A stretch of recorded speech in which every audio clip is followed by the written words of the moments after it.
안녕하세요. 저는 유라시아 원이스트 포럼 회장 정진호입니다. 아, 지난 6월부터 시작한 이 울독 세미나가 동해안의 여러 도시들을 지금 탐방하면서 지금 부산까지 또 내려왔습니다. 이번에 부산 엑스포가 유치에 실패함으로 우리 부산에 계신 많은 분들이 실망을 하셨을 것 같아요. 어, 한 민족의 입장에서 참 안타까운 일이지만 또 이제 사우디의 리야드가 이 시대에 굉장히 그 모슬렘권의 맹주의 역할을 하면서 부상을 하고 있거든요. 그래서 57개 그 모슬렘 연맹과 또 브릭스, 상하이 협력기구 이런 곳에 이제 새로 가입함으로 말미암아 굉장히 많은 동맹들을 얻고 있습니다. 그래서 사실은 굉장히 어려운 싸움이었다. 우리가 이제 그렇게 생각하고요. 음, 오히려 이것을 전화위복으로 삼아서 부산이 그동안 준비해온 엑스포 유치를 위해서 많은 이제 그런 노하우들을 리야드, 중동에 있는 리야드와 함께 그것을 이제 펼쳐나가는 그런 새로운 중동 붐의 시대를 좀 열어가면 어떨까. 저 혼자 이제 그렇게 생각을 해보았습니다. 아무튼 우리 부산 시민 여러분들 힘내시기를 바라면서 이제 부산을 우리가 오늘 좀 배워보는 시간을 가지려고 합니다. 그래서 모신 분이 이제 김태상 박사님이신데요. 우리 김태상 박사님의 이력을 잠깐 이제 소개해드리면 경북대학에서 철학을 공부하셨는데 그 후에 이제 그 동국대학에서 북한학으로 이제 바꾸셔서 북한학 전문가가 또 되셨고요. 또 부산에서 오랜 네, 직장 생활을 이제 하고 계십니다. 부산광역시 남북교류협력자문위원, 평화통일교육자문위원, 또 지자체 남북교류협력정책자문위원을 거치셔서 지금은 부산대학 부산연구원에 남북관계와 도시외교에 대한 연구위원으로 계시면서 어, 부산학 연구센터장을 맡고 계세요. 그래서 뭐 명시공히 부산의 전문가다 이렇게 생각을 해서 모셨습니다. 우리 김태상 박사님께서 오늘 개항도시 부산의 과거, 현재, 미래라는 이런 제목으로 강의를 해주시도록 하겠습니다. 우리 김태상 박사님께 마이크를 권태상 넘기겠습니다. 박사님인데, 권태상 박사님, 죄송합니다. 네, 권태상 박사님. 네. 제가 실수를 했습니다. 권태상 박사님께 마이크를 넘기도록 하겠습니다.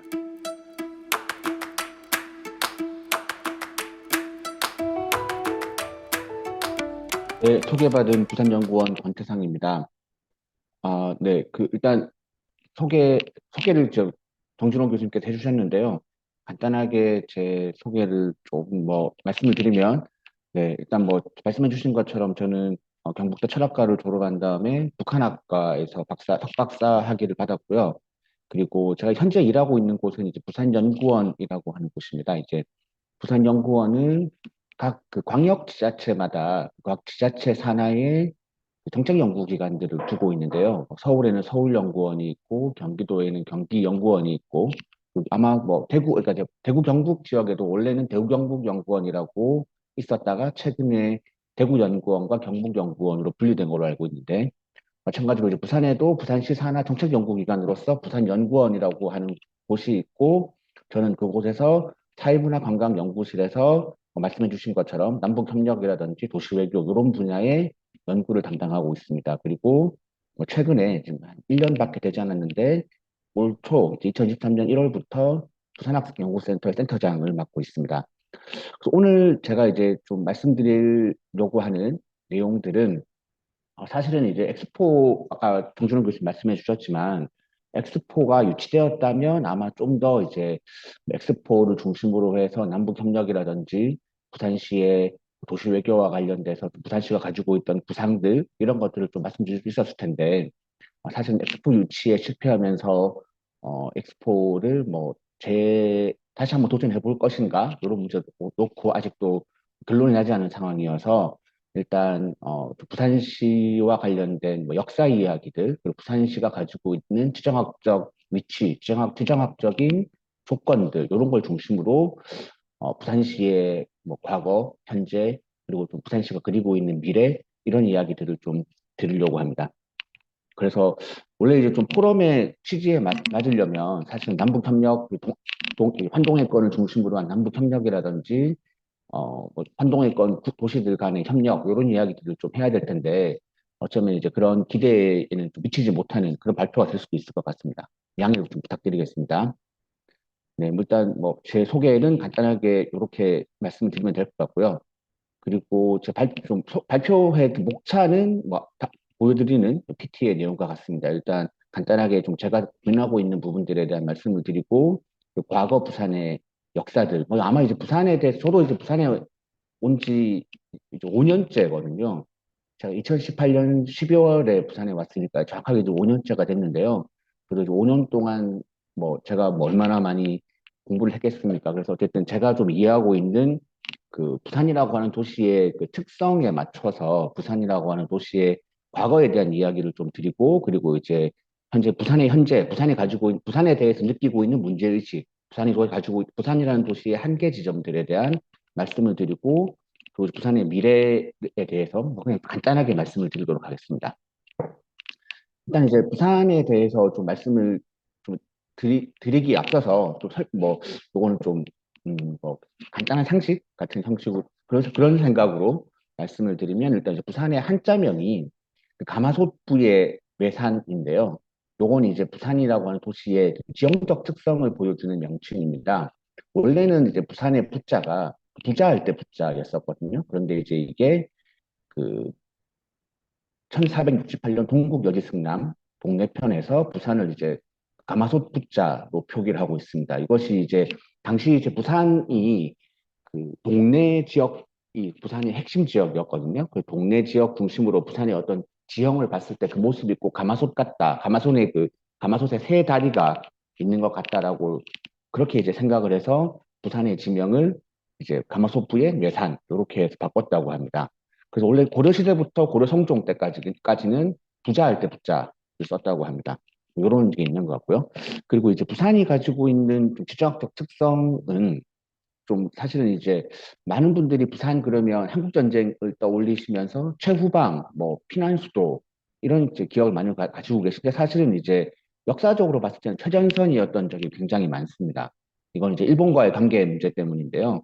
일본과의 관계 문제로 인해서 최전선이면서 동시에 뭐 대륙을 좀 중심으로 놓고 봤을 때는 최후방이었던 그런 좀 특성을 가지고 있는 그래서 부산이라고 하는 도시는 음, 대륙 세력과 해양 세력의 지정학적 어떤 특성의 그 배경에 따라서 전략적 환경의 변화에 따라서 부산이라고 하는 도시의 특성 역시 좀 어, 유연하게 좀 바라봐야 되는 도시다.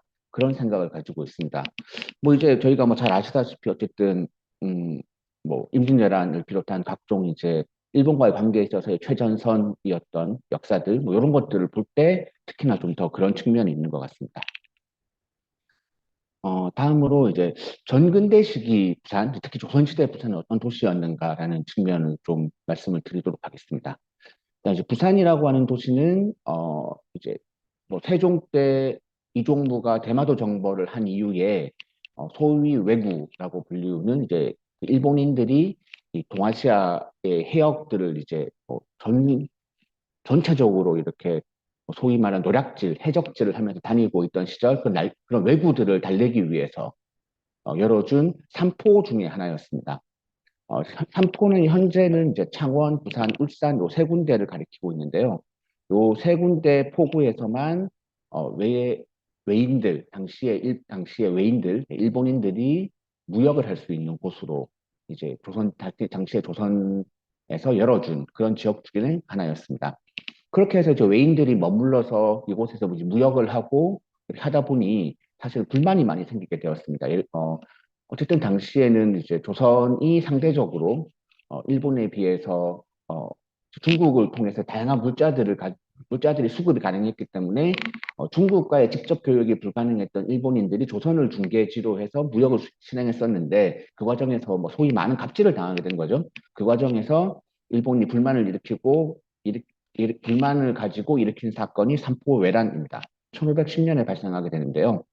이 삼포외란을 계기로 부산만 오로지 개방하는 형태로 그런 이제 그 일본을 상대로 하는 무역 정책의 변화가 나타나게 됩니다. 뭐 그리고 이제 뭐 좀 뒤에서 자세하게 말씀을 드리겠지만 임진왜란 당시에도 이제 첫 상륙지가 되는 그런 비극을 겪기도 했던 곳이 바로 부산이라고 볼 수 있겠습니다. 이제 이 지도가 이제 뭐 좀 그 임진왜란 이전까지 부산과 일본의 관계를 보여주는 지도일 텐데요. 뭐 1419년에 이종무가 거제도를 출발해서 이제 대마도를 정벌하고 그 이후에 이제 계속적으로 이제 일본에서 무역을 재개하자 우리가 좀 대마도 쪽에서 무역을 재개하자는 요구가 있었고 이제 그 요구를 받아들여서 무역 활동을 삼포, 제포, 즉 제포는 지금의 현재 마산 지역, 마산 창원 지역이고요. 부산포, 연포, 연포는 울산 지역입니다. 요 세 군데를 열어주고 이곳에서 일본인들이 외인들이 무역을 할 수 있도록 허가를 해주었고요. 그런 이런 무역 활동 중에서 불만을 품고 쓰시마 도주, 쓰시마의 어, 쓰시마 섬의 지배자가 부산포와 내포를 쳐들어오게 됩니다.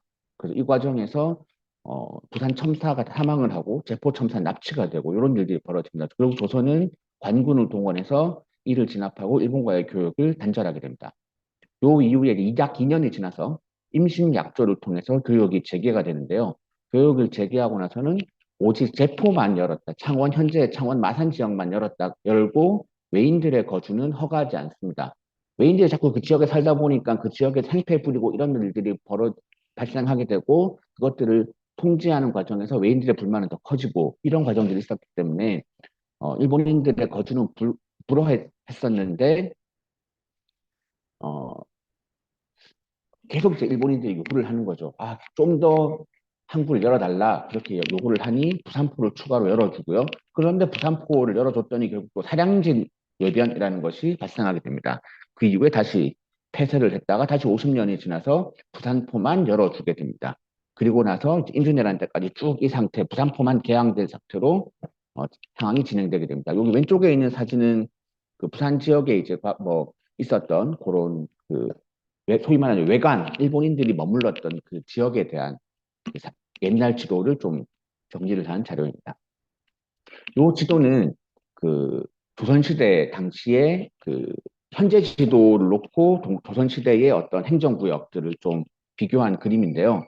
동래부, 부산이 부산이라고 하는 명칭이 부산을 대표하게 되게 된 계기는 사실은 식민지 시기부터 부산이라고 하는 명칭이 이 지역, 저희가 살고 있는 현재의 부산 지역을 대표하는 명칭이었고요. 그 이전에는 동래부였습니다. 동래부 안에 있는 작은 지역으로서 부산 진이 있었고 부산 진이 현재의 그 뭐 부산역 앞에 있는 그쪽 지역이 부산 진이었는데 그 지역이 인증 식민지 시기를 거치면서 이 지역이 크게 성장하면서 이 지역을 대표하는 명칭이 되었죠. 그 이전에는 동래부라는 명칭으로 어, 이 지역이 불려지고 있었습니다. 뭐 뒤에는 자세하게 근데 뒤에 말씀 좀 더 드리도록 하겠습니다. 그래서 이제 임진왜란 이후에 그 피난민들 임진왜란을 거치면서 어쨌든 우리가 극심한 피해를 입었기 때문에 일본과의 관계 단절을 했었는데요. 그러다가 이제 사명대사를 중심으로 해서 피난민들을 데려오기 위해서 이제 사명대사가 일본을 방문하게 되고 그 과정에서 다시 대화가 재개되면서 관계 개선이 이루어지게 됩니다. 그리고 절용도에 외관을 설치하게 되는데요. 절용도가 현재의 영도입니다. 그 현재 이제 저희가 뭐 영도다리라고 얘기할 때 그 부산과 그 영도 섬을 연결하는 그 영도다리라는 것이 있는데 그게 뭐 뒤에 또 나오겠지만 피난수도 시절에는 뭐 피난민들이 가족들을 뭐 기다렸던 그런 공간 이렇게 얘기를 하고 있는데 어쨌든 그 영도라고 하는 지역에 섬이죠. 섬에 그들을 이제 고립시켜서 그곳에 외관을 설치해서 일본인들이 그곳에 머물면서 교육을 할 수 있도록 조치를 취해 줍니다. 그런데 이제 여기서도 이제 일본인들이 불만이 커지게 되는 거죠. 좀 더 원활한 그 무역을 위해서 그리고 좀 더 넓은 공간 확보를 요구하게 되면서 1607년에는 두모포라는 곳으로 이전을 하게 되는데요. 두모포라는 곳이 이 지도에서 보이는 두모진 요 지역이 두모포 지역입니다. 이제 현재로 따지면 뭐 지하철역으로는 부산진역, 부산의 1호선 부산진역 인근 이 두모포라는 지역이고 이 지역에서 처음에는 외관이 설치되고요. 그 다음에 설치가 되는 외관이 초량외관. 여기 영도에서 바로 건너오면 있는데 현재로 따지면 부산역 앞, 뭐 이 정도가 되는데요. 이 지역에 그 초량외관이 설치가 되게 됩니다. 그리고 이제 초량외관 주변에 돌담을 설치하고 이 외인들, 일본인들이 자유롭게 오가지 못하도록 통제를 했지만 현실적으로는 이제 이곳에서 다양한 불법 행위들, 뭐 예를 들면 성매매라든지 아니면 뭐 밀수 이런 것들도 벌어지고 했었다고 합니다. 이제 이런 과정을 거쳐서 이제 일본과 부산은 이제 이런 과정을 통해서 어쨌든 최전선 일본과의 관계에서 최전선으로서 기능하면서 양국이 관계를 쭉 이제 이어나갔던 과정이 존재했었는데요. 그러다가 뭐 잘 아시다시피 이제 일본이 먼저 나가사키를 중심으로 해서 개항을 하게 되고 일본이 소위 먼저 근대화라는 것들을 추진하게 됩니다. 그러면서 이제 우리를 상대로 개항 요구를 하게 되는 거죠. 그 과정에서 이제 뭐잘 아시는 것처럼 1876년에 강화도 조약이 맺어지게 되면서 부산, 원산, 제물포, 뭐 제물포는 지금의 인천입니다. 부산, 원산, 제물포가 개항을 하게 되고요. 그리고 이 근대적 무역 질서, 근대적 국가 관계 속에서의 무역 질서를 위해서 해외 물품에 대한 관세를 설정해야 하고 그 관세 업무를 담당하는 해관, 뭐 지금의 세관이죠. 그리고 이제 외국인 관리를 위해서 감리서라는 것이 1883년에 부산에 설치가 되고 그 활동들이 이루어지게 됩니다. 이 과정에서 이제 부산에서 있었던 저희가 이제 연구 성과물, 저희 부산학센터의 연구 성과물로 나온 재미난 자료가 이제 이 자료인데요. 그러니까 이제 커피와 부산에 대한 이야기인데, 음, 민건호라고 하는 사람이 이 감리서에서 근무를 하게 되면서 자기의 겪은 일화들을 쭉 정리한 회원일록이라고 하는 자료가 있는데요. 이 자료에서 커피와 관련해서 자기가 커피를 먹었던 경험에 대해서 네, 그 1884년 7월 27일 날 자기 커피를 이렇게 먹었다라는 내용이 기록되어 있습니다. 그게 이제 현재로서 기록으로 남아 있는 조선인들이 커피를 마신 첫 기록이다. 이렇게 얘기를 하면서 부산이 요즘 이제 그 커피를 부산의 어떤 좀 새로운 먹거리, 커피 산업을 중심으로 한 새로운 먹거리를 만들기 위한 좀 스토리텔링을 하고 있는 작업인데 이제 저희가 작년에 저희 이제 센터에 그 연구 총서 사업의 일환으로 이제 커피의 기원에 관한 연구를 진행한 적이 있는데요. 그 과정에서 이런 것들을 좀 발굴해서 좀 부산의 역사적 기원 속에서 새로운 먹거리, 부산의 새로운 산업 먹거리를 찾기 위한 좀 노력들을 하고 있는 그런 사례입니다. 그래서 이제 이렇게 이제 부산이 커피라고 하는 근대무물과의 첫 만남을 좀 보여주는 사례이고 부산이 이런 이제 어, 또다시 이제 해양 세력, 그러니까 뭐, 일본을 비롯한 그 해양 세력들이 부산을 중심으로 다시 조선에 들어오는 그런 시기에서 부산이 어떤, 부산의 어떤 위치를 좀 보여주는 자료, 커피라고 하는 정말 새로운 물물이 어떻게 들어왔는지, 이런 것들을 좀 보여주는 자료인 것 같습니다.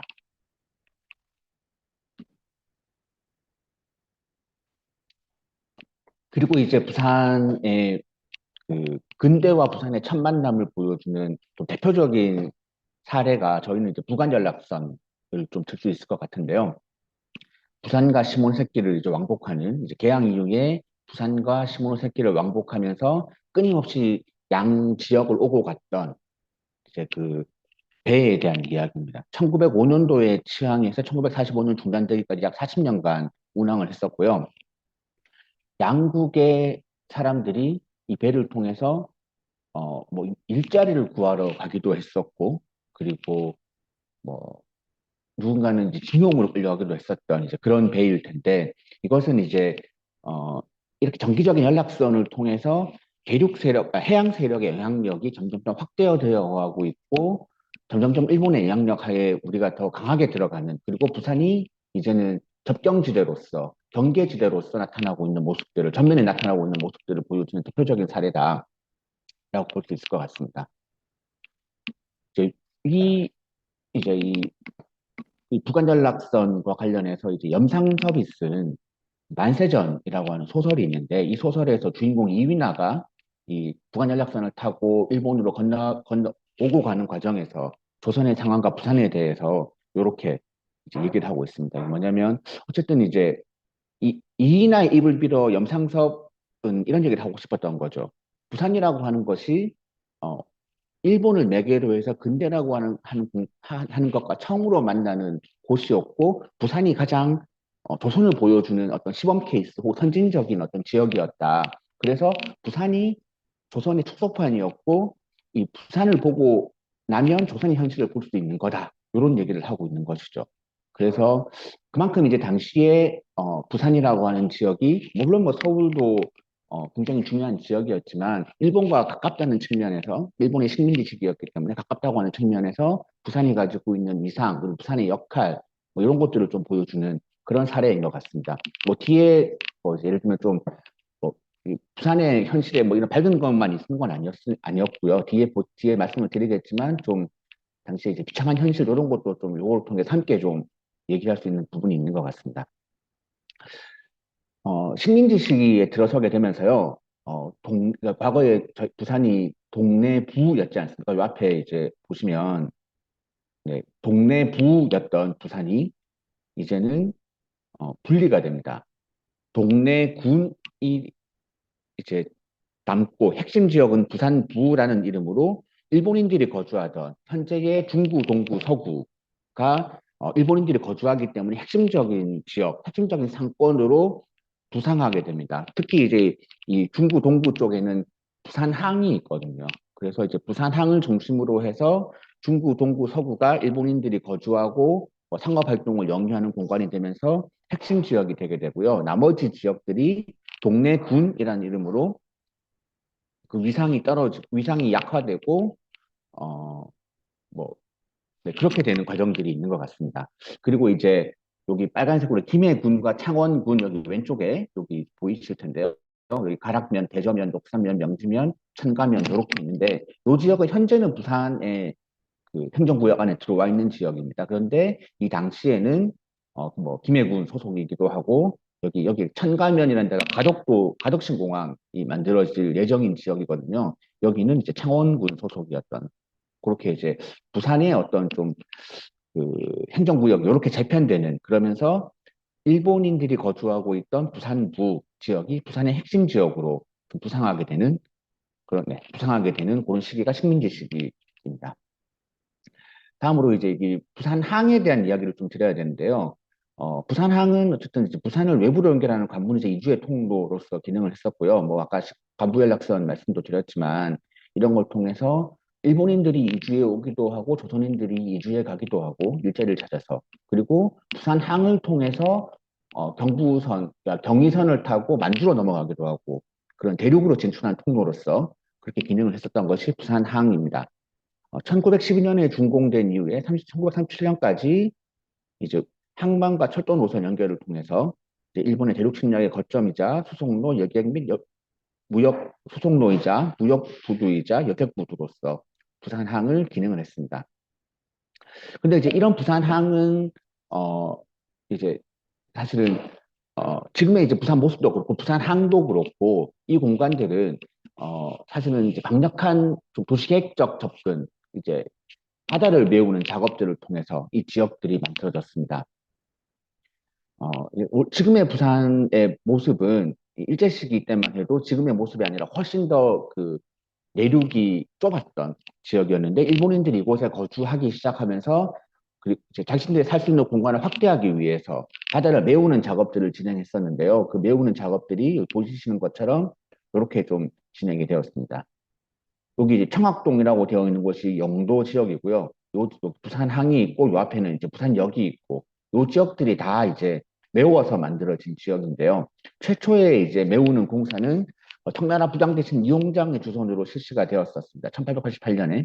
그리고 이제 그 다음으로 일본인 거주 지역 확대 그리고 항만시설 확충을 위해서 현재의 부산 남포동과 중앙동 지역을 매립을 해서 약 4만 1,374평의 부지를 확보했고요. 그리고 그 현재의 부산역, 과거의 부산역은 여기 이쪽에 있었습니다. 부산항 여기 그 중앙동하고 이쪽에 있었는데 그 부산역이 대화재를 1950년대 한번 겪으면서 현재의 위치로 옮기게 되는데요. 어쨌든 요게 1차 때 만들어진 부산역과 부산항 지역이라고 보시면 될 것 같고 그리고 2차 그 매립을 통해서 만들어진 지역이 초량이라고 하는 지역과 범일동이라는 지역을 메워서 만들게 됩니다. 약 40만 평 정도를 이제 매립해서 만들었고, 범일동 지역에는 뭐 뒤에 잠깐 말씀드리겠지만 어쨌든 대규모 공업단지가 입주하게 되고, 이게 조선방직이라고 불리는 대규모 공업단지가 그 공장이 입지해서 어떤 부산의 부산의 어떤 산업 분야에 있어서의 또 부산의 또 좀 어떤 모습을 보여주는 그런 지역이 되는데요. 이렇게 어쨌든 넓은 지역을 바다를 매립해서 부산의 현재의 어떤 형태의 부산이 만들어지게 되는 계기가 식민지 시기였고, 요걸 통해서 이제 현재 부산의 중구, 동구, 서구 원도심의 그 모습이 만들어집니다. 이제 그렇게 해서 어, 일제시기 중반에는 이렇게 개념이 바뀌게 됩니다. 원래는 이제 여기 중구, 중구, 서구 요 지역만 부산부, 영도구까지 해서 이렇게 해서 일본인들이 거주하는 지역으로 삼아서 어떤 나머지 지역은 동네로 했던 이제 지도의 모습에서 바뀌어서 이제는 그 동대구는 현재의 사상, 그 부산의 북구 이런 지역들만 제외하고 나머지 사하라든지 해운대, 동네 이런 지역까지 다 포괄한 넓게 부산을 이제 행정구역을 재편하면서 현재의 부산이라고 할 때 그 동네는 하위 행정 단위로 들어가고 부산이라고 하는 지명이 그 상위 행정 단위로 들어가게 되는 현재의 어떤 행정구역상의 위계가 만들어지게 됩니다. 네, 그래서 이제 원도심 지역 중구, 동구, 서구가 부산의 중심지 역할을 하게 되고요. 이 동네 지역은 하위 행정구역으로 나머지 여기 기장이라든지 북구, 사상 이런 지역은 이제 외곽 지역으로 바뀌게 되면서 동대군으로 넘어가게 되는 그런 상황에 좀 변화가 발생하게 됩니다. 이렇게 이제 동네의 위상이 약화되면서 동네라고 하는 지역은 과거에 부산 조선시대만 해도 부산의 행정 군사의 중심지였던 동대라고 하는 지역은 근대적 휴양도시, 휴양지로의 위상을 가지게 됩니다. 동네에는 이제 온천이 나오거든요. 지금도 이제 동네 온천과 관련해서 이제 저희가 그 모 기업에서 운영하는 모 식품 관련 기업에서 운영하는 허심청이라고 하는 그 이제 찜질방 겸 온천에 가기도 하는데 부산 사람들이 그런 이제 그 온천이 그 과거부터 허심청이라는 이름으로 이제 알려졌었다고 하더라고요. 그래서 이제 그게 온천장 또는 허심청이라고 불리우는 알칼리성 식염촌으로서의 동네 온천이라는 것이 뭐 있었고 그것이 신라시대 때부터 그것이 알려져 있었는데 이것이 본격적으로 개발되기 시작한 건 개항 이후 일본에 의해서 개발되기 시작합니다. 요거 개념들은 이제 아마 우리 후쿠오카에 가시면 유인이나別府 이런 데 온천 가시는 것처럼 그런 개념 생각하시면 될 것 같아요. 이제 온천이 나오는 여관, 이제 이런 것들, 요정 이런 것들이 들어서고 그곳이 완전히 유흥지역으로 바뀌게 되는 그런 과정을 거치게 되는데 일본 이제 원도심에 살던 지금 현재 부산의 중구, 동구, 서구에 거주하던 일본인들은 자신들의 이제 여러 가지 활동을 하다가 주말이 되면 혹은 휴일이 되면 어, 전차나 버스를 타고 동네에 가서 온천을 즐기고 이런 식으로 동네의 위상이 약화된 것뿐만 아니라 동네라고 하는 행정구역의 핵심 지역이 어, 유흥의 어떤 일본인들이 즐기는 유흥 지역으로 그렇게 전환되게 되는 그래서 현재도 사실은 이제 부산의 온천장이라고 하는 현재 동네 온천이 있는 그 지역은 좀 현재로서 그런 이제 기능들이 남아서 되게 유흥 지역으로서 현재도 좀 기능하고 있는 그런 측면이 있는 것 같습니다. 그리고 이제 부산의 식민지 시기의 큰 변화는 특히 태평양 전쟁 발발 이후의 좀 문제인데요. 요 이제 보이시는 지도는 그 강서구 대항동인데 여기가 가덕도입니다. 그러니까 가덕신공항 만들려고 하는 그 지역에 있는 곳인데 그 일본인들이 만든 인근 동굴입니다. 이 동굴에서는 이제 대공포라든지 아니면 대함 저격 그러니까 이제 상륙하려는 미군을 막기 위해서 인공 동굴을 만들고 그 동굴에 이제 대포 이런 것들을 설치한 다음에 그 해안 절벽에서 포를 쏴서 그들을 막으려고 했던 그런 이제 인공 동굴들이 만들어지는 등 부산 자체가 이제 거대한 군사 기지화 되게 됩니다. 당시 이제 어쨌든 태평양 전쟁이 발발하게 되면서 일본 본토 상륙을 위한 거점으로서 한반도를 그 거점으로 삼으려고 했고 그러려면 이제 부산에 상륙해서 이것을 이제 재탈환하는 형식으로 원래는 작전 계획을 세웠었기 때문에 그걸 막기 위해서 일본은 부산을 비롯한 남쪽의 해안선들을 전부 다 이제 이런 인공 동굴 같은 걸 만들어서 군사기지화하는 형태로 그렇게 이제 재편이 되게 되고 그런 어떤 뭐 유산들 그런 유산 그 군사기지화에 따른 유산들이 현재 부산에도 굉장히 많이 남아 있는 상황입니다. 즉 이제 부산이라고 하는 공간이 식민지 시기를 거치면서 뭐 이런 형태로 변화해 갔던 모습들을 보실 수 있습니다. 다음으로 이제 식민지 시기 부산에서 저는 이제 좀 아까 조선 방직 그 이제 매축을 이제 바다를 메워서 조선 방직 그 땅을 메워서 만든 부지에 조선 방직을 지었다고 말씀을 드렸었는데 이것이 이제 일본이 건설했던 국내 최초의 방직 공장이었던 조선 방직입니다. 이곳이 이제 1930년대 세계 대공황 이후에 노동 조건이 급격하게 악화되면서 총파업을 개시했고 뭐 파업은 결국 실패했고요. 그래서 10일 만에 노동자들은 복귀했고 400명 이상이 해고되고 주동자들은 체포구금되는 그런 기억이 있는 그 일종의 항일투쟁을 벌였던 그런 역사가 있는 곳이 조선방직입니다. 그리고 이제 이 부산과 관련해서 사실은 이제 많은 분들이 좀 그, 그러니까 부산의 이런 일본과 관련된 역사 속에서 많은 분들이 주목하지 못하는 사실 중에 하나가 부산이 강제동원과 관련되어서 좀 굉장히 의미 있는 장소라는 것인데요.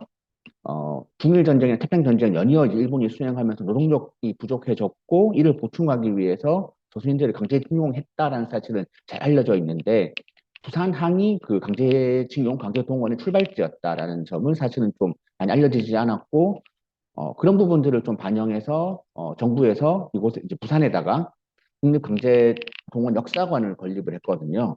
이런 것들을 통해서 사실은 이제 부산이 가지고 있는 부산항, 특히 부산항이 가지고 있는 가슴 아픈 기억. 이곳이, 앞서 말씀드렸던 이제 좀 최전선이자 최후방, 특히 이 부분에서는 최전선의 역할을 했던 건데, 부산항을 중심으로 물자만 오고 간 것이 아니라 사람들이 강제로 끌려가고 끌려갔었던 역사들, 그런 좀 가슴 아픈 기억까지 담고 있는 것이 부산이고 부산항이다라는 측면을 말씀드릴 수 있을 것 같습니다. 그리고 이제 부산항은 이건 전쟁이 끝나고 나서의 이야기겠지만 조선인들이 이제 부산항을 통해서 다들 들어오게 됩니다. 귀국선이죠. 그래서 최근에 우키시마호와 관련된 이야기가 꼬꼬무에서 얘기가 되기도 했고 또 지역의 시민단체에서 우키시마호의 진상규명 관련해서 많은 활동을 하고 있는데 어, 어쨌든 부산항을 통해서 해방된 이후에 많은 조선인들이 다시 귀국을 했던 그런 기억도 가지고 있는 것이 부산이고 부산항이다라고 말씀드릴 수 있을 것 같습니다. 우키시마호 관련해서는 이제 일본의 니가타에서 약 8천 명의 조선인들이 귀국하기 위해서 배를 탔다가 그분들이 이제 미처 돌아오지 못하고 그 당시 이제 미국이 깔았다고 알려진 기뢰에 기뢰가 폭발하는 바람에 배가 침몰해서 8천 명이 그대로 이제 수장이 되었고 그 유해에도 찾지 못하고 있는 상황이거든요. 그래서 이런 문제들 역시 좀 부산과 관련해서 한반도의 부산이라고 하는 지역이 가지고 있는 지정학적 특성 속에서 볼 수 있는 안타까운 사건인 것 같습니다. 다음으로 이제 뭐 이 부분 한국전쟁 관련한 이야기를 좀 드려야 되는데 45년 해방이 되고 많은 동포들이 돌아오고 그리고 정치적으로 혼란을 겪게 되죠. 한반도 383 이남은 어, 미군정이 지배를 하고 383 이북은 소군정이 지배를 하는 상황을 거치면서 양쪽 사이에 극심한 이데올로기적 갈등이 일어나게 되고 그 결과 48년에 대한민국과 조선민주주의인민공화국이 건국되고 이 383을 기준으로 남과 북에 서로 각기 다른 정부가 수립되고 뭐 아시다시피 50년의 전쟁이 벌어지게 되는데요. 그 과정에서 전선이 점점점 남쪽으로 내려오게 됩니다. 뭐, 그 소위 말하는 낙동강 방어선이라는 것이 만들어지고 부산이 이제 피난 수도의 역할을 수행하게 되는데요. 이것들을 놓고 이제 저희가 좀 뭐 뒤에도 말씀을 드리겠지만 새로운 먹거리 창출 차원에서 역사문화적으로 스토리텔링을 어떻게 할 것인가라는 고민 속에서 부산은 이제 피난 수도 시절에 부산의 어떤 역사적 기억들을 유네스코에 등재해서 이것들을 가지고 좀 새롭게 부산에서의 뭐 스토리텔링 혹은 새로운 부산의 정체성을 창출하는 그런 작업들을 진행을 하고 있습니다. 그 과정에서 뭐 보이시는 것처럼 이런 이제 곳들을 피난수도 유산으로 유네스코에 등재를 추진하고 있고요. 그 부산의 유네스코 등재 추진 과정에서 그 의미들, 각각 이 공간들이 어떤 의미를 가지고 있는지에 대해서는 저희가 뭐 그것들을 좀 정리한 자료는 이런 뭐 밑에 나오는 것처럼 피난수도를 통해서 정부를 유지했다. 부산에서 임시적으로 그 기존의 건물들의 뭐 예를 들면 당시 경남 도청사에는 대한민국 정부가 들어오고 도지사 관사는 장충 경무대 이승만 대통령이 살던 경무대가 되고 이런 형식의 어떤 대응을 통해서 정부를 유지할 수 있었다. 그리고 피난민들이 어 이제 전국 각지에서 도시 자체는 약 30만 정도가 살 수 있는 규모로 계획된 도시에 200만 가까이가 몰려들었으니까요. 그 몰려든 피난민들을 수용하고 그들이 굉장히 힘들게 살았지만 그럼에도 불구하고 서로 도우면서 살아갔던 그런 모습들을 보여주는 피난민들의 생활 그리고 뭐 이제 유엔을 중심으로 해서 국제 협력 그러니까 병원선을 보내기도 하고 군인들 병력을 보내기도 했던 그런 국제 협력의 기억 이런 것들을 좀 보여주는 장소들을 이렇게 좀 저희가 개념화해서 이걸 중심으로 유네스코 등재를 하기 위해서 노력을 하고 있는 상황입니다. 이제 뭐 요 얘기는 이제 피난수도와 관련해서 피난수도 시기 부산을 봤을 때 유엔군이 지금 부산항에 들어와서 이제 들어오는 장면이거든요. 이 장면이 좀 보여주는 것이 뭐 부산항의 또 부산의 또 다른 지정학적 위치를 보여주는 것일 텐데요. 음, 그러니까 이제 이게 뭐 이제 그러니까 중국에 대한 뭐 비판이나 뭐 이런 것이 아니라 그건 이제 이미 지나간 역사고 더 이상 전쟁 반복되어서 안 되지만 어쨌든 대륙 세력들이 한반도에 들어올 때 이에 대응하는 해양 세력들이 부산을 중심으로 들어오고 또다시 한반도에서 전쟁이 벌어졌던 뭐 그런 것들이 좀 이런 장면들을 통해 단적으로 보여지는 것이 아니냐 그렇게 말씀을 드릴 수 있을 것 같습니다. 요건 지정학 뭐 피난수도 그러니까 그 유엔군에 참전했던 국가들의 모습을 이제 딱 보시면 이게 어떤 대륙대 해양이라고 하는 구도가 좀 잘 드러나고 있는 것 같습니다. 부산이 그런 이제 지정학적으로 이런 위치에 놓여 있다라는 걸 보여주는 화면입니다.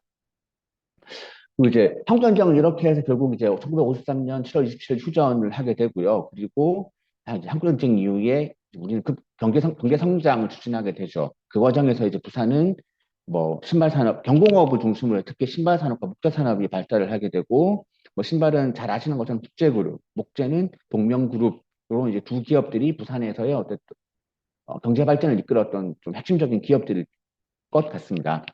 동명그룹은 이제 소위 말 합판 생산을 했던 업체인데요. 뭐 국내 대기업에서 1위를 차지할 정도 한때는 이기도 했었고, 뭐 국제그룹은 나이키의 OEM 업체이면서 동시에 자체 브랜드도 가지고 있는 월드컵, 프로 월드컵 이런 자체 브랜드도 가지고 있는 그런 업체였었습니다. 그런데 이제 이 두 업체가 뭐 잘 아시다시피 1980년대 정치적 이유로서 해체가 되게 되고요.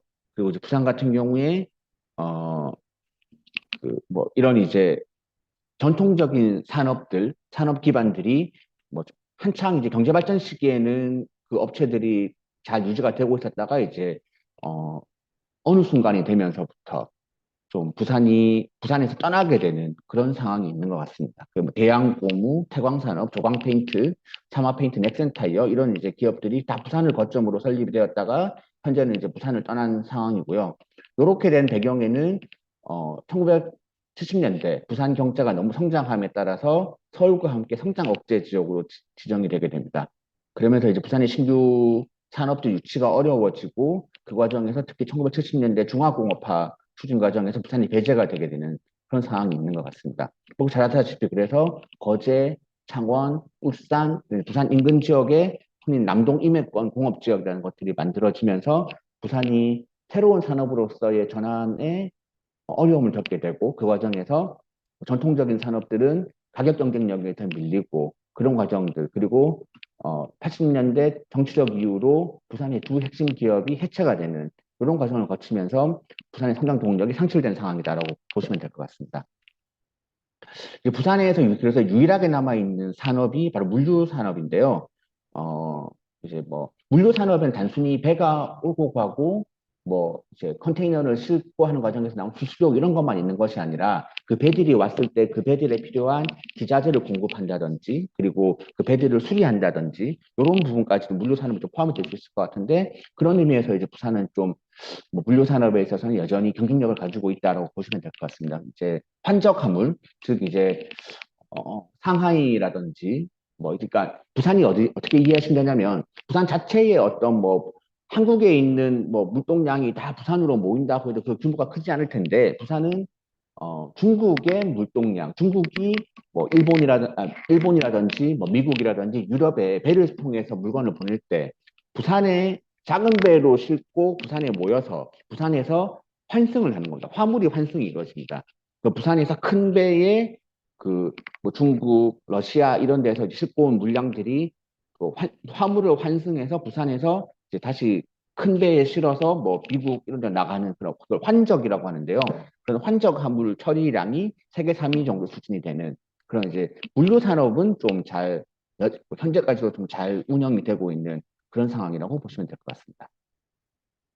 그리고 이제 부산 같은 경우에는 뭐 이제 민주주의 최전선 이제 민주주의와 관련해서 1979년 10월 뭐 16일부터 20일 사이에 이 뭐 부산에서 이제 공식적으로는 부마항쟁이라고 표현하는 그런 이제 유신 체제에 대항하는 시위가 크게 벌어졌던 지역이고요. 이건 이제 YH 무역 주식회사 노동자들이 시민당사에 들어가서 그 노동자들의 권리와 관련된 농성을 벌일 때 그 김영삼 당시 김영삼 시민당 총재가 지원했다는 것을 빌미로 김영삼이 국회의원 직에서 제명되자 그것에 대해 그것에 분노한 부산 시민과 마산 시민들이 정부를 반대하는 그런 이제 투쟁을 벌였던 그런 이제 사건이고요. 이 사건이 뭐 흔히 이제 12.6 사건의 계기가 되었다는 그런 주장도 있습니다. 이런 이제 부산 같은 경우에 단순히 경제적인 문제뿐만 아니라 정치적인 문제에 있어서도 역할을 했었던 지역이라고 볼 수 있습니다.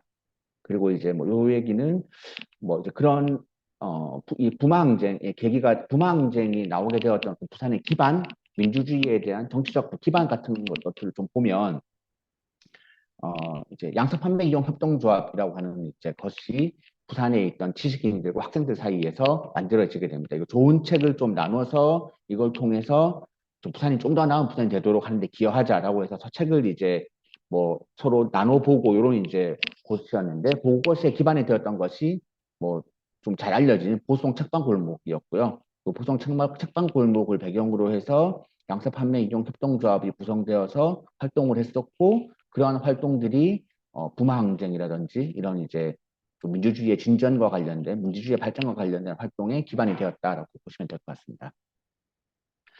부산의 현재에 대한 말씀을 좀 드릴 건데요.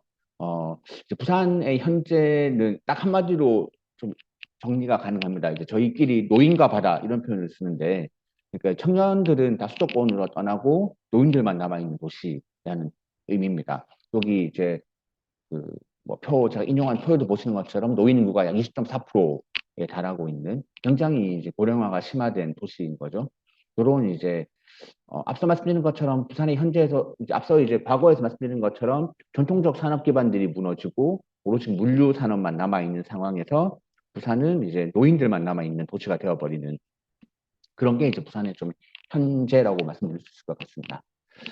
이제 뭐 그래서 좀 극복하기 위해서 뭐 이제 현재 최근에 이 사상공단이라고 불리우는 노후만 산업단지 이게 서울 기준으로 따지면 뭐 구로공단 이렇게 생각하시면 될 것 같아요. 도심 내에 이런 이제 전통적 산업단지들이 여전히 남아 있는 거죠. 그래서 이것들을 좀 재생하기 위한 사업을 추진하고 있는데 좀 쉽지 않은 상황인 것 같습니다. 그리고 부산의 좀 문제 중에 하나가 지역 간 불균형 발전입니다.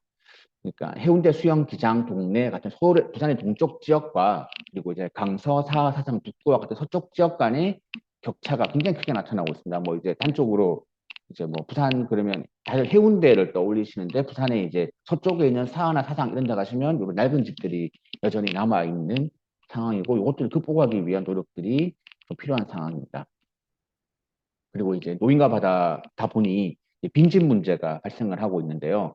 2019년 기준으로 1년 이상 아무도 거주하지 않고 있는 빈집이 약 14,000채 정도가 있는데, 그나마 이 수치는, 피난 시기에 지은 그 무허가 주택은 포함되지 않은 그런 수치입니다. 그래서 지역별로 봤을 때, 뭐 동구에는 약 3.42%, 서구는 3%, 뭐 영도는 2.7, 중구는 2.6, 2.06% 순으로 빈집들이 이제 현재 발생해 있는 상황이고 이것들을 좀 처리하는 문제가 부산에서도 좀 골칫거리가 되고 있는 그런 상황입니다. 그래서 요것들을 좀 극복하기 위해서 이제 부산에서 했던 시도들이 뭐 앞서 정준호 교수님도 말씀해 주셨지만 엑스포였습니다.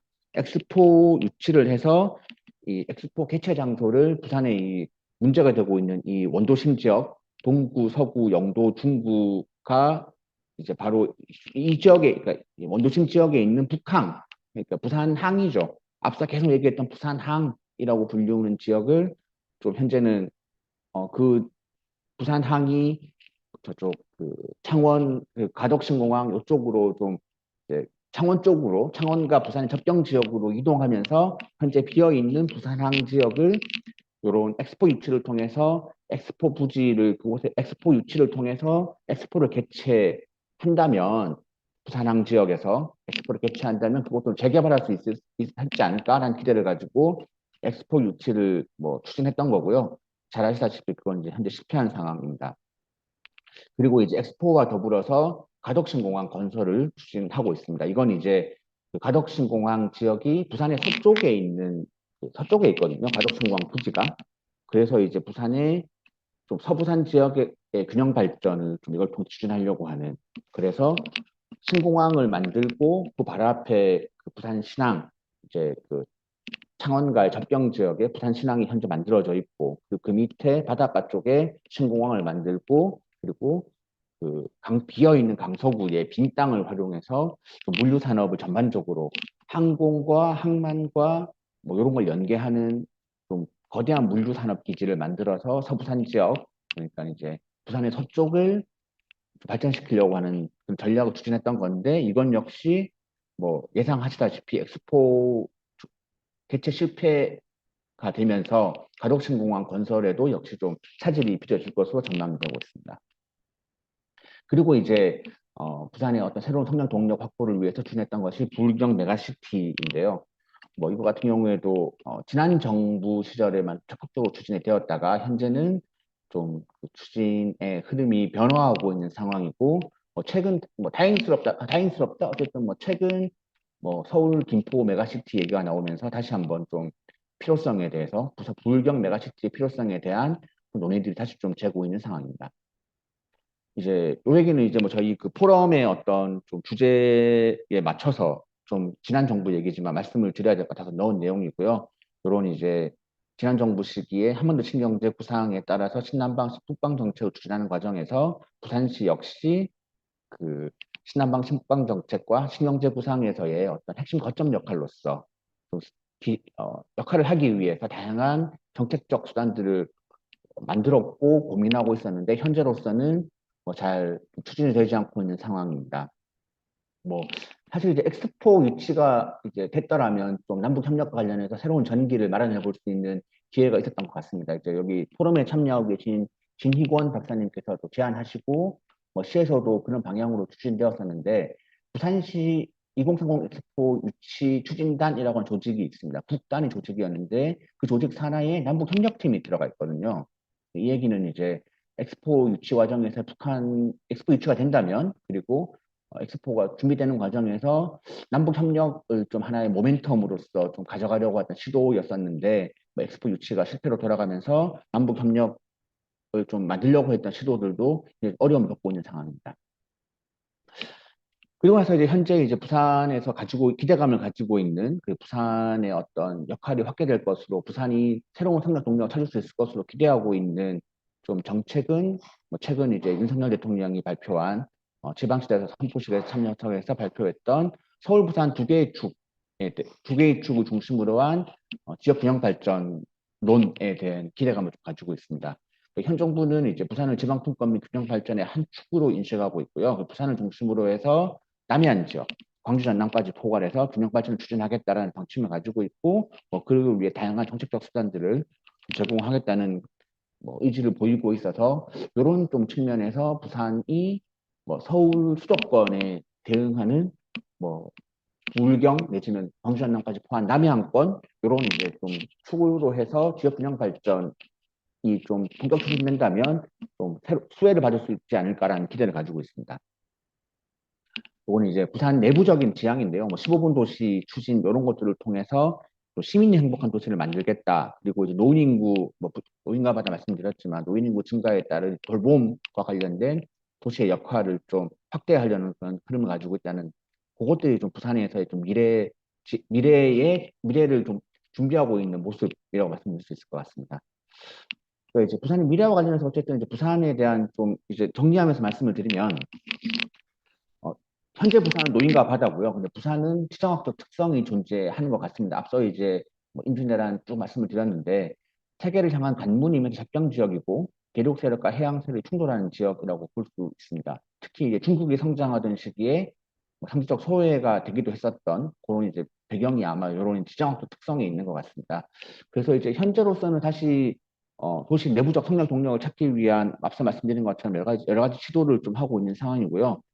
어, 도시 내부의 어떤 좀그 시민들이 행복, 그 시민들이 많이 찾을 수 있는 도시, 시민들이 살기 좋은 도시를 만들어서 어쨌든 인구에 대한 좀 대책을 마련해야 되는 상황이고, 요거를 통해서 도시의 재구성, 산업적으로 재구성을 하기 위한 다양한 시도, 뭐 엑스포라든지 가덕신 공항이라든지 불경 메가시티 이런 이제 다양한 시도들을 통해서 좀 새로운 어떤 도시의 미래를 찾기 위한 노력을 하고 있는 상황이다. 이렇게 말씀드릴 수 있을 것 같습니다. 요 얘기는 간단하게 좀 저희 말씀드린 내용도 요약한 거고요. 뭐 개항 이전, 개항 시기, 전쟁 이렇게 쭉 거치면서 부산이 가지고 있는 지정학적 위치 속에서 부산이 과거에는 이렇게 살아왔었다라는 말씀, 그리고 이제 현재 부산이 겪고 있는 노인 인구의 증가에 따른 다양한 도시의 성장 동력이 상실한 상황, 이런 말씀을 드렸고, 이걸 극복하기 위한 다양한 시도들, 이런 말씀을 좀 드렸습니다. 이렇게 해서 제 발표를 마치도록 하겠습니다. 이상입니다.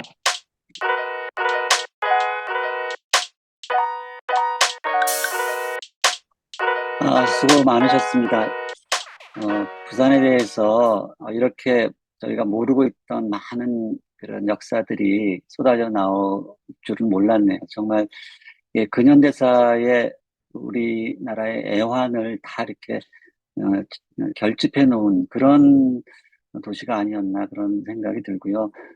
정말 아까 처음 듣는 그 제일동포들 귀환선 이 그 폭파돼서 8천 명이나 수장되었다는 그런 사실은 전혀 모르고 있었는데 참 너무 안타까운 그런 일들이 많이 있었네요. 발표해 주시느라고 너무 수고하신 우리 권태상 박사님께 다시 한번 감사의 우리 박수를 올려드리겠고요. 자, 지금부터 질문을 좀 받는 시간을 갖겠습니다. 우리 참여자들 중에서 질문하실 분들 손 들고 표시해 주시면 질문을 하실 수 있도록 하겠습니다. 누구든지 어떤 질문이든지 좋습니다. 질문해 주시죠.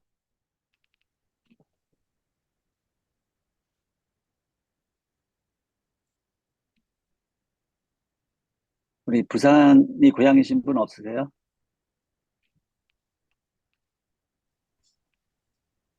예, 우리 안경모 교수님 질문 좀 어, 그 부산연구원에서 부탁드립니다. 이번 엑스포를 해서 따로 뭐 준비하는 게 있었나요? 네, 뭐, 저희가 엑스포를 유치하자는 제안도 저희 연구원에서 했었고요. 그리고 이제 그 입지, 그러니까 엑스포 유치했을 때 입지와 관련해서도 사실은 초기에 논의가 되었던 곳은 그 맥도라고요. 그 낙동강에 있는 맥도라고 하는 이제 섬이 있습니다. 그 동부산과 서부산의 균형 발전을 위해서 사실은 이제 맥도라고 하는 섬에 유치하자, 뭐 이런 아이디어를 뭐 사실은 북한 쪽으로 돌린 것도 저희의 좀 역할이 좀 있는 것 같고, 그리고 이제 이제 국내에서 부산이 엑스포 유치를 한다라는 것이 결정된 이후에 뭐 다양하게 이제 그 유치를 둘러싼 그 논리들, 좀 최근에 그 PT 자료가 너무 촌스럽다 해서 문제가 되긴 했었는데, 뭐 어쨌든 그 예를 들면 가지고 있는 부산이 공간이 가지고 있는 특성들, 앞서 말씀드린 뭐 피난수도라든지 이런 것들에 대한 어떤 역사적 배경들, 스토리텔링을 하는 작업들에도 관여를 좀 했었습니다. 그 수고가 많으셨네요. 엑스포를 해서 그 플로팅 스마트 시티를 계획하고 엑스포가 안 되더라도 진행을 한다는 얘기를 들은 바 있는데 그건 어떻게 되나요? 혹시 아시나요? 네, 앞서 이제 영도 앞바다에 플로팅 시티, 스마트 시티를 띄운다는 그런 띄우는 사업을 이제 유엔 헤비타트랑 같이 이제 부산시가 추진을 하고 있는 상황인데요. 이제 뭐 이제 좀 말씀드리기 조심스럽긴 한데, 뭐 아마 엑스포 유치가 실패함에 따라서 좀 사업 추진 동력을 다시 좀 갖기는 쉽지 않은 상황. 일 것으로 이건 뭐 제 생각입니다. 담당 연구자가 계셔서 조심스럽긴 한데 좀 그렇게 되지 않을까라고 생각하고 있습니다.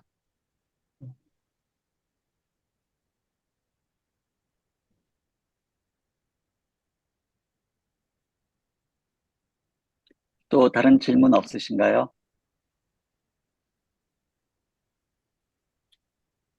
예, 진희건 박사님 질문 부탁드립니다. 예, 박사님, 권태상 박사님, 평소 자주 뵙는데, 말씀 잘 들었고요. 평소 좀 가지고 있었던 의문이기도 해서, 좀 의견을 내뿜는 건데, 이건 뭐 부산뿐만 아니라 대구, 경북이나 강원에 계신 분들한테도 포함되는 건데, 환동의 협력이라는 측면에서 보면, 우리나라의 동해권 지자체들, 부산, 울산, 대구, 경북, 강원도가 그다지 협력적이지 않을 뿐더러 제가 보기엔 서로 좀 배타적이고 경쟁적으로 환동의 지역의 협력을 좀 다루고 있고, 남북 협력의 경우에도 서로 부딪히는 내용들도 되게 많아요. 이렇게 보면 이런 협력의 틀이 없는 것이 뭐 저는 좀 문제라고는 생각하는데, 그래서 좀 미래를 내다보면 이런 어쨌든 우리나라의 한동해권 지자체들이 좀 협력하고 시너지 효과를 낼 수 있는 방안이 있었으면 좋겠는데, 실제 또 지자체 연구원에 계시면 이게 안 되는 이유가 있을 거라고 저는 생각하거든요. 안 되는 이유와 좀 어떻게 좀 극복할 수 있을지 좀 의견을 여쭙고 싶습니다.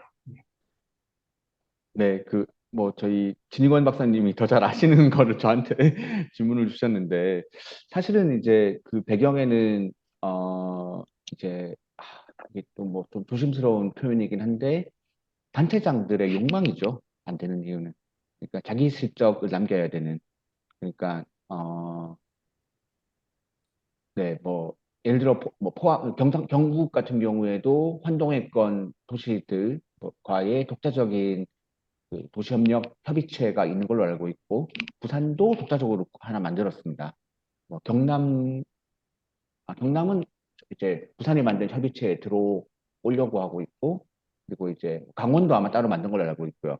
그래서 그것들은 사실은 이제 그것 자체가 하나의 단체장에게 실적이고, 그걸 만들어서 이렇게 한다라는 것이 단체장의 실적이다 보니 그게 잘 되지 않는 것 같고요. 그래서 그것들을 좀 뭐 박사님 질문해 주신 것처럼 좀 되게 만드는 힘은 사실은 지역 주민들의 시민들의 노력인 것 같습니다. 그러니까 단체장들은 그런 욕망을 계속 가질 수밖에 없거든요. 이걸 통해 실적을 만들고 싶고, 그러다 보니 이제 그렇게 개별적으로 서로 경쟁하듯이 만들어지는데, 이걸 좀 제어하고 진짜 이제 대한민국의 어떤 혹은 뭐 각 지역들이 좀 함께 할 수 있는 그런 좀 모습을 만들려면 시민들의 노력이 필요한 것 아닌가라고 생각을 합니다.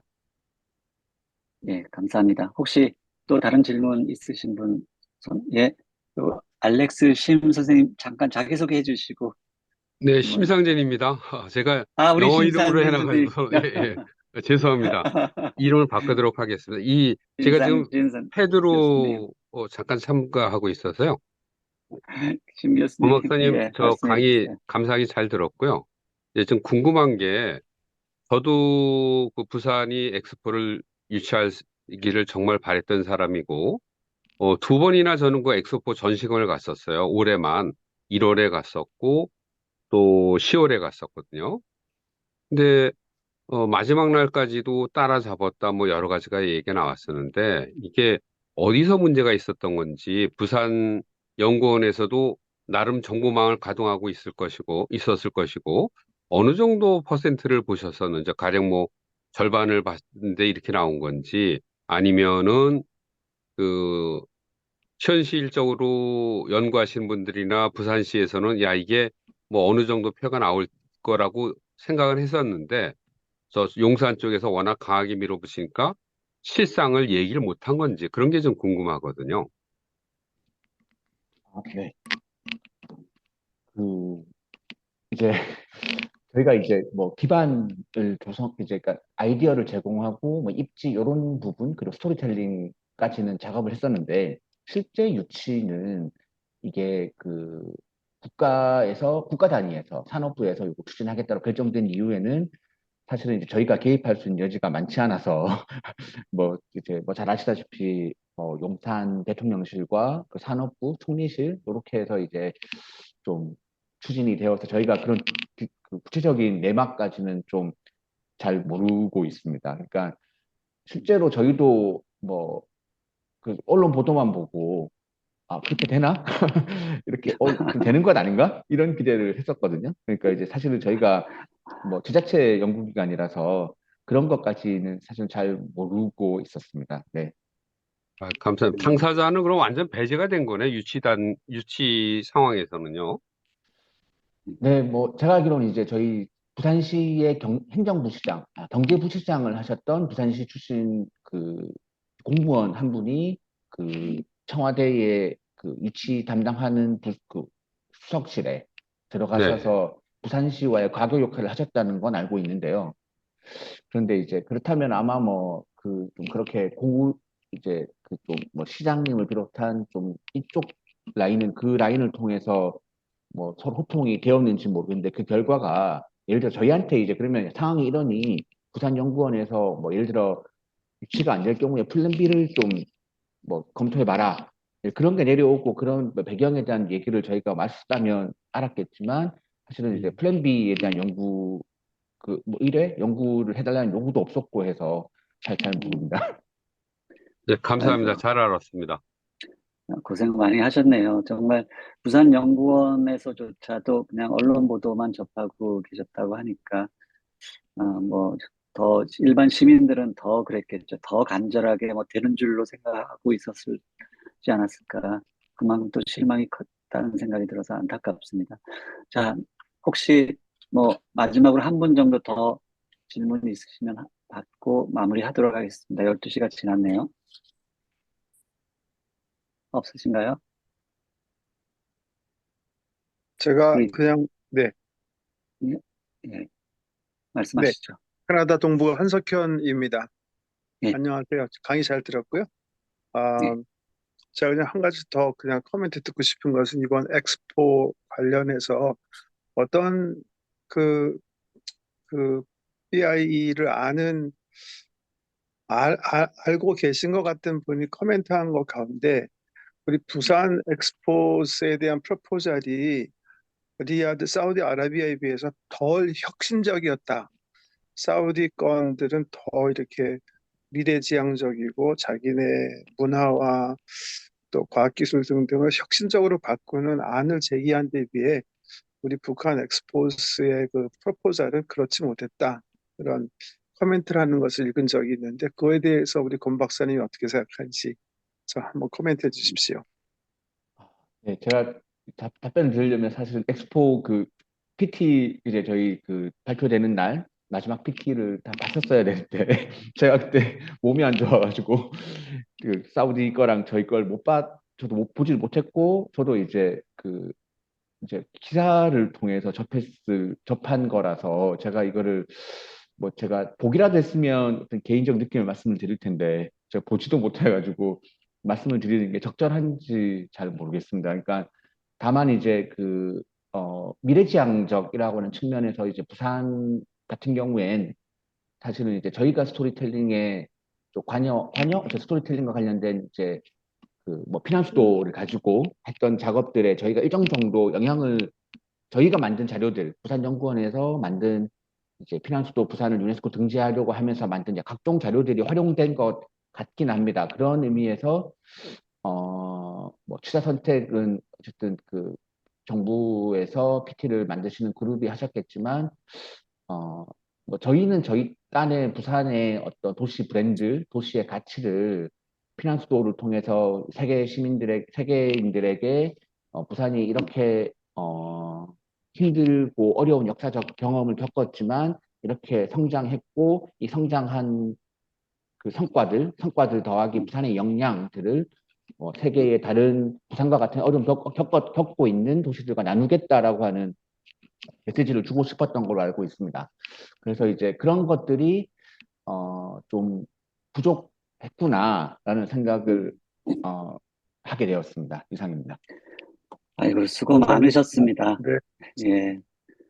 아무튼 애를 많이 쓰셨는데, 제가 우리 한석현 이사장님 질문 들으면서 얼핏 드는 생각은, 그러니까 우리가 한강의 기적이라고 불리던 이제 그 20세기 후반에 그 한국형 발전 모델을 그 어떻게 보면 그 어려웠던 과거에서 우리가 이렇게 이만큼 극복하고 올라왔다는 것이 참 세계의 자랑거리가 됐던 그런 시절이 있었는데, 그 모델은 이미 이제 지나간 것이 아닌가. 그러니까 이 사우디는 그것을 완전히 뛰어넘는 우리 잘 아는 네옴시티 프로젝트를 비롯해서 완전히 새로운 21세기형 새로운 그 모델을 가지고 이들은 다가서지 않았을까, 이제 그런 생각이 조금 드는 그런 아쉬움이 좀 있습니다. 하여튼 이것을 우리가 반면교사로 삼아서 앞으로 새로 재도전하든지 새로운 이제 그 플랜을 만들어 가야 되지 않을까 생각합니다. 오늘 하여튼 애쓰시고 발표해 주신, 그래서 부산에 대해서 많은 것들을 배우고 깨닫게 해주신 권태상 박사님께 우리가 큰 박수 올려드리면서 오늘 굴뚝 세미나 강의는 여기서 마치도록 하겠습니다. 감사합니다. 수고하셨습니다. 네.